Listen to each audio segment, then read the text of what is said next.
The Messengers, the program that deals with substance abuse. Real people telling real stories. Every Sunday morning at 8 a.m. on WMYD Detroit TV 20. We here at Ask the Messengers are proud to bring you real people sharing their real stories. These are not actors.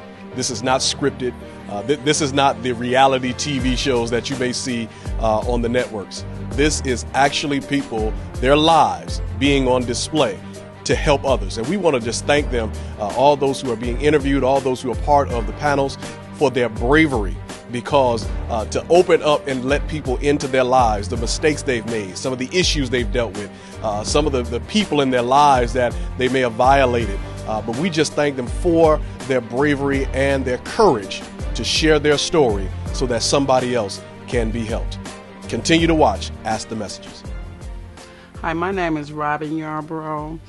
I come from a background of a dysfunctional family. My mother left me when I was 3, and my father raised me. I'm the second oldest of 4 children. Wow. Ooh. I come from a big family.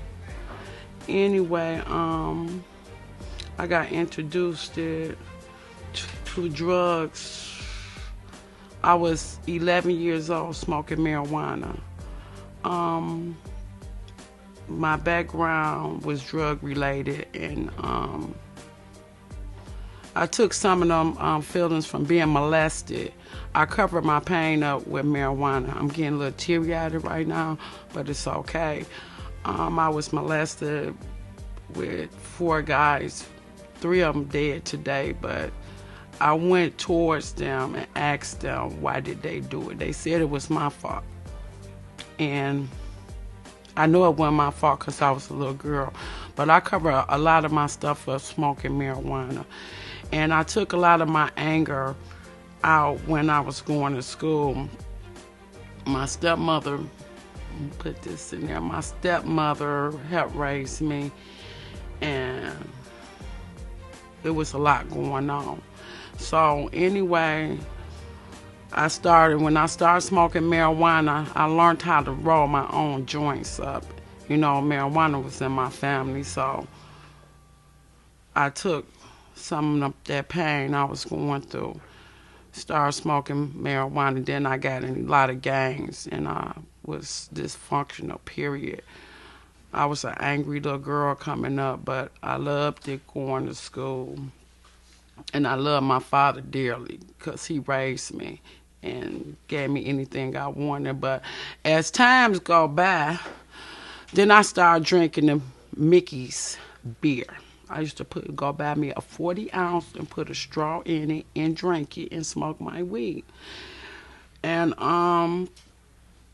stealing my grandfather's gin. He used to have gin on the side of his chair. Started stealing gin and going to being in the gang. Started selling weed in junior high school. Joints. They called them joints back then, 50-cent joints.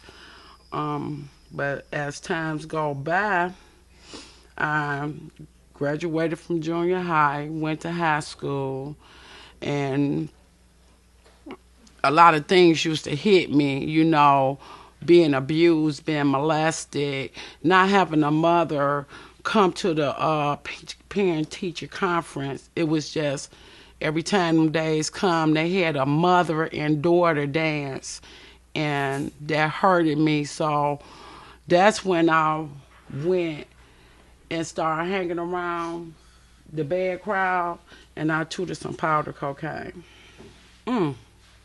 And so from the powder cocaine, as I turned 18 and graduated from high school, my grandfather had passed away. That's when I graduated to the pipe. And I started smoking crack at the age of 18. Dropped out of DBI. I was going to school for word processing. Dropped out of DBI the day my grandfather passed away. And then I was full-blown. I was a full-blown addict at the time, and I have no help. I had no support. And so I went back to school. And I got off of crack, but I was still smoking marijuana. And I started really going to church, asking God to help me because I felt like I didn't have no friends at the time.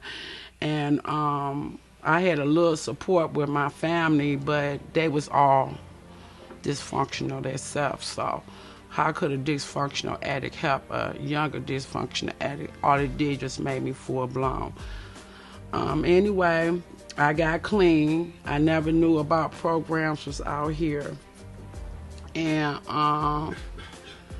it was like child abuse program. I went to a child abuse program at Wayne State University, a molesting program, and it was a lot of help for me.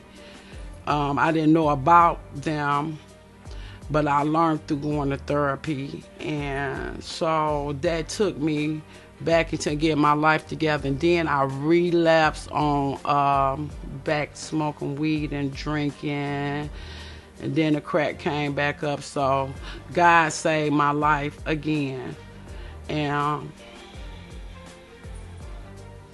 it's just so much that I'm still going through, but thank God I'm here today.